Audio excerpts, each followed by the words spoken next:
आहे आणि तुम्ही नवीन नारा दिलाय जय बळीराजा। सर्वप्रथम जय बळीराजा।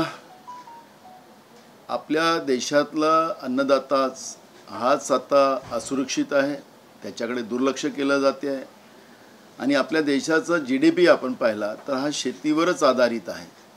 आपल्याकडे आता GDP हा मायनस गेलेला आहे देशातला आणि आपण DPवर जास्त जोर देतो आहे आणि म्हणून बळीराजाची ही सगळ्या राज्यकर्त्यांना आठवण राहावी आणि म्हणून काँग्रेस जय बळीराजा या पद्धतीची आपसात बोलत असताना सुरुवातीला आम्ही सगळ्यांनी जय बळीराजा बोलावं अशा पद्धतीची भूमिका महाराष्ट्र काँग्रेसनी आम्ही घेतलेली आहे आणि मला असं वाटतं की या निमित्तानं देशातल्या आणि राज्यातल्या सत्ताधीशांनाही सुद्धा बळीराजाची आठवण व्हावी ही अपेक्षा त्याच्या माध्यमातून आमची आहे। पण मग वंदे मातरम ही भूमिका घेतल्यानंतर तुमचा वंदे मातरमला विरोध आहे म्हणून ही भूमिका आहे का?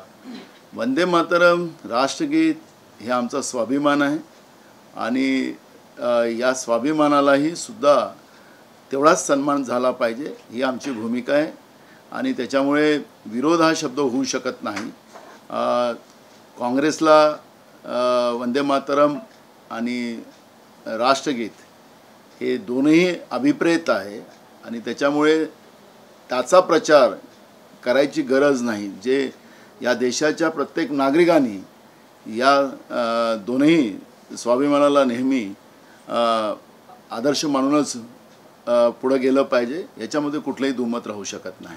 पण याच्या आधी सुद्धा आपल्याला रहना है तो वंदे मातरम कहना है अशा प्रकारच्या घोषणा पाहायला मिळाल्या, सभागृह बंद। नाही, एक बघा दोन गोष्टी आहेत की मला कुठल्या धर्मावर जायचं नाही आहे, कारण की आज जी महागाई आणि बेरोजगारी आणि शेतकऱ्यांचे प्रश्न आमच्या देशाच्या समोर आहे त्या प्रश्नाला मला डायव्हर्ट करायचं नाही। मी मुद्दाहून सुरुवातीला सांगितलं की जय बळीराजा हा कशासाठी आम्ही उल्लेख करतो आहे, कारण की आज हाच अन्नदाता दुर्लक्षित होत आहे आणि अन्नदाता दुर्लक्षित होऊ नये ही आमची भूमिका आहे आणि म्हणून आम्हाला त्याच्यावर केंद्रबिंदू देशाच्या राज्यकर्त्यांनी आणि राज्याच्या राज्यकर्त्यांनी करावा।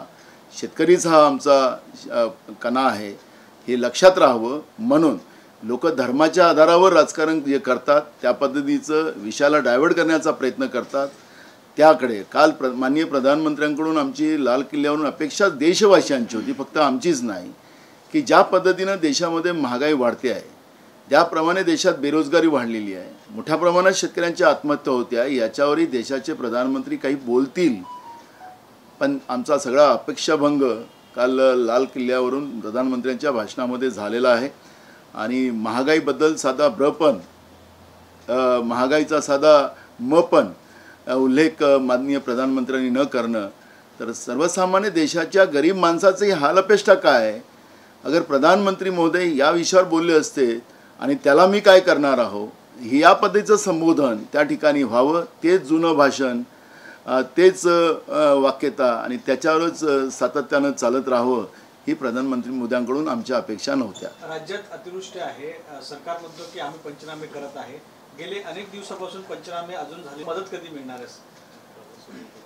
महाराष्ट्राचं सरकार जे आहे हे राज्यासाठी बनलेलं आहे असं काही वाटायचं कुठं कारणच नाही। गुजरातच्या नेत्यांच्या इशाऱ्यावर राज्यातलं सरकार चालते आहे अशा पद्धतीचं चित्र आज महाराष्ट्रामध्ये दिसते आहे, कारण की पहिलंच ईडीचा सरकारचा जो कॅबिनेटचा निर्णय जो होता तो बुलेट ट्रेनचा गुजरात आणि मुंबईला जोडण्याचा, मुंबईला लुटण्याचा, मुंबई शहराला खाली करण्याचा, आर्थिक नगरी आपली राजधानी जी आहे देशाची या आर्थिक राजधानीला लुटायचा जो निर्णय बुलेट ट्रेनच्या माध्यमातून जो ईडी सरकारने पहिल्यांदा घेतला आणि राज्यामध्ये शेतकऱ्यांची वाताहत झालेली आहे। अतिवृष्टीमुळे मोठ्या प्रमाणात पिकाचं नुकसान झालेलं आहे।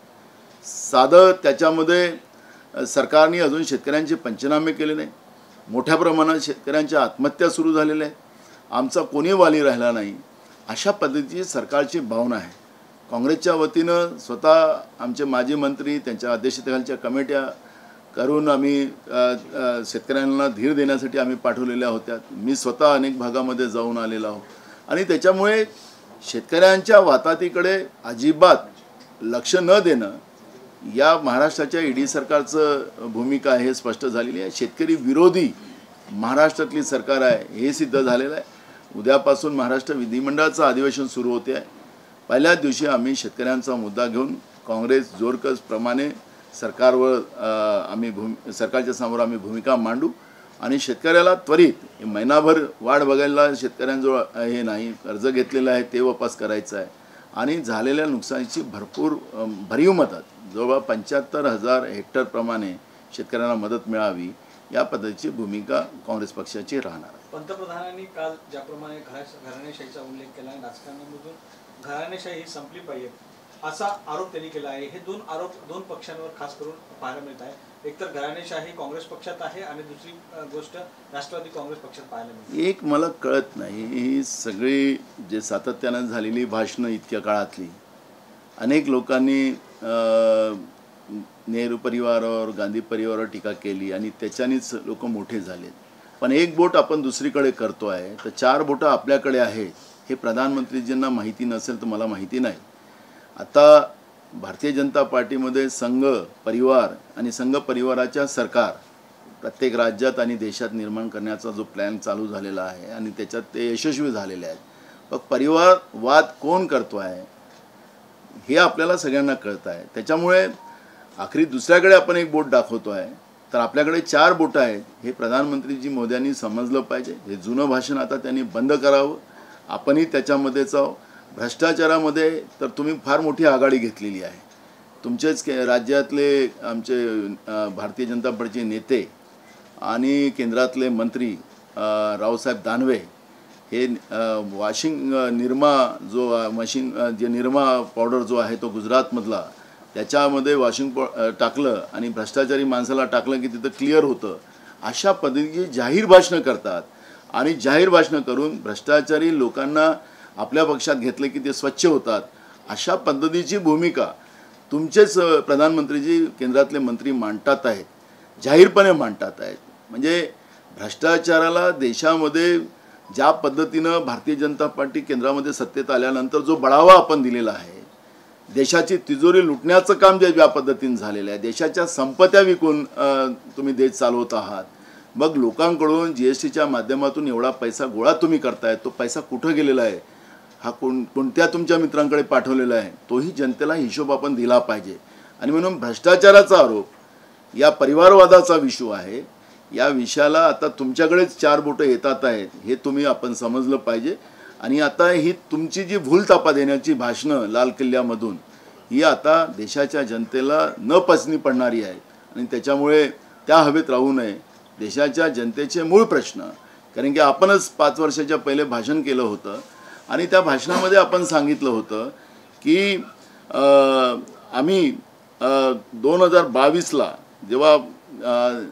जेव्हा या देशाच्या आम्ही अमृत महोत्सवामध्ये जाणार आहोत त्यावेळेस या देशातल्या प्रत्येक लोकांना आम्ही घरं देऊन आणि त्याच्यामध्ये संडास, बाथरूम आणि नळ, त्याच्यात पाणी, गॅस पाईपलाईन या पद्धतीचं भाषणही आपण केलेलं होतं आणि ते भाषण आता सगळीकडे चाललेलं आहे। अनेक ठिकाणी घरघर झेंड्याच्या माध्यमातून आपण सांगितलं, त्याच्यातही भ्रष्टाचार म्हणजे 2 रुपयाचा झेंडा त्याला आपण कुठं 60 रुपयाला आणि कुठं 65 रुपयाला, त्याच्यातही मोठ्या प्रमाणात भ्रष्टाचार झेंड्यामध्येही आपण केलात।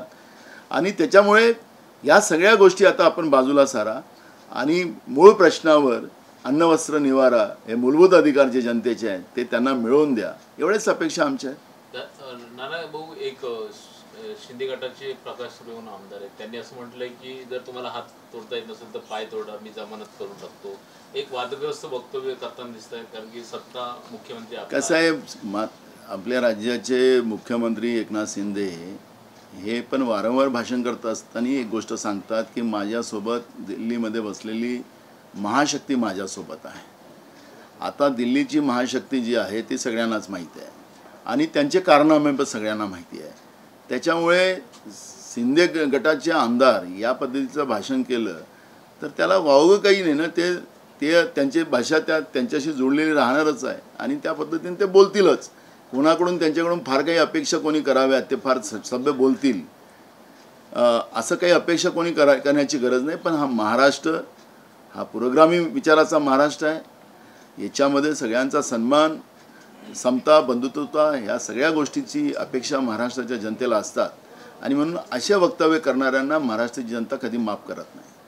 नाना हिंदी में नाना भाऊ, विनायक मेटे यांचं निधन झालं. त्यांच्या श्रीमतीने हे आरोप केले आहेत की जेव्हा मी त्यांना पाहायला गेलो त्यावेळेस ते एकदम त्यांचा कलर पांढरा होता. हा घातपात असल्याचाही संशय व्यक्त केला होता अनेक लोकांकडून. तुम्हाला काय वाटतं? एक बघा, स्वर्गीय आमचे मित्र विनायक मेटेजी यांच्या आईचं स्टेटमेंट आपण ऐकलं तर सर्वसामान्याच्या डोळ्यातही अश्रू येऊ शकतं. त्यांच्या आईने जी काही भावना मांडली की माझ्या पोराला आमदार करायचं नसतं, मंत्री करायचं नसतं तर नाही केलं तर असतं, पण माझ्या पोराचा जीव तुम्ही घेतलात, अशा पद्धतीचं आईची आर्थ हाक हृदयापासून जी आम्ही ऐकली त्याच्यातूनच संशय बळकवलेला आहे. त्याचप्रमाणे त्यांच्या पत्नी विनायक मेटेजींच्या पत्नी ज्या आहेत त्या डॉक्टर आहेत पेशाने आणि त्या डॉक्टर असल्यामुळे त्यांची भूमिका त्या मेडिकल सायन्सप्रमाणे ती पण तेवढीच महत्त्वाची आहे आणि त्याच्यामुळे ही घटना घातपात असू शकतं. त्यांच्या परिवाराच्या लोकांचा जो आक्षेप आहे, आखरी हा एक लढवय्य नेता महाराष्ट्रातला मराठा समाजाचा एक बाणा होता, त्याचा घातपात झाला असं त्याच्या परिवाराची लोक जेव्हा म्हणत असतील तर निश्चितपणे त्या गोष्टीमध्ये तथ्य असू शकतं. आणि आता राज्याच्या सरकारकडून फार काही अपेक्षा नाहीत, पण पोलीस विभागाने याच्यातली वस्तुस्थिती पुढं आणावी. थोडंफार पोलीस विभागांच्या इकडून आमच्या अपेक्षा आहेत, कारण की तेही दबावामध्ये येतात असं आपण अनेकदा चित्र पाहिलेलं आहे. त्यांनी या दबावात येऊ नये, वस्तुस्थिती समोर आणावी आणि त्या आईची आर्त आग जी आहे ती जनतेपुढे आणून जे कोणी याच्यामध्ये दोषी असतील त्याच्यावर कारवाई व्हावी, ही भूमिका काँग्रेस पक्षाची आहे. शिंदे गटांचं सरकार आलं त्याच्यानंतर मात्र ते गटातले जे बेभान सुटले आहेत आणि त्यांनी एका अधिकाऱ्याला कानशिलात मारलं. संजय बांगर आमदारांचं नाव आहे, हे कितपत योग्य आहे असं वाटतं? मी मगाशी सांगितलं की केंद्रीय महाशक्ती त्यांच्याबरोबर आहे, ते काही करू शकतात. मोदी हे तो मुमकिन आहे असं जे काही वाक्य त्या काळामध्ये वापरलं जात होतं, तर आता ही राज्यामध्ये एक नवीन परंपरा गुजरातमधून जी आलेली आहे त्या परंपरेला आता आपल्याला सगळ्यांना पुढं जावं लागणार आहे. त्याच्यामुळे त्यांच्याकडून फार काही अपेक्षा नाही, पण म्हणून आम्ही मगाशी इशारा केला की हा पुरोगामी विचाराचा आहे, सुसंस्कार विचाराचा महाराष्ट्र आहे आणि म्हणून अशा लोकांना राज्यातली जनता माफ करणार नाही, हीच भूमिका आमची आहे. आता सत्ता आणि महाशक्ती दोन्ही त्यांच्यासोबत असल्यामुळे या सगळ्या गोष्टी त्यांच्याकडून अपेक्षित आहे. त्यांच्यापासून फार काही चांगल्या अपेक्षा महाराष्ट्राच्या जनतेला नाही. नाना, हिंदी में जानना चाहेंगे, सरकार ने जो निर्णय लिया है वंदे मातरम कहना होगा हेलो की जगह, किस तरह से देखते हैं इस निर्णय को? देखो, कांग्रेस के तरफ से हम जब कांग्रेस के कार्यकर्ता जब हम लोग मिलेंगे आमने सामने और सब लोग कांग्रेस के विचारधारा के लोग हैं, हम किसी को ज़बरदस्ती नहीं कर रहे, लेकिन जय बड़ी राजा बोलना हमारा कर्तव्य रहेगा, क्योंकि राज्य और केंद्र सरकार यह अन्नदाता के ऊपर उनके तरफ ध्यान नहीं दे रहे. बड़े पैमाने में किसानों की आत्महत्या देश में हो रही है.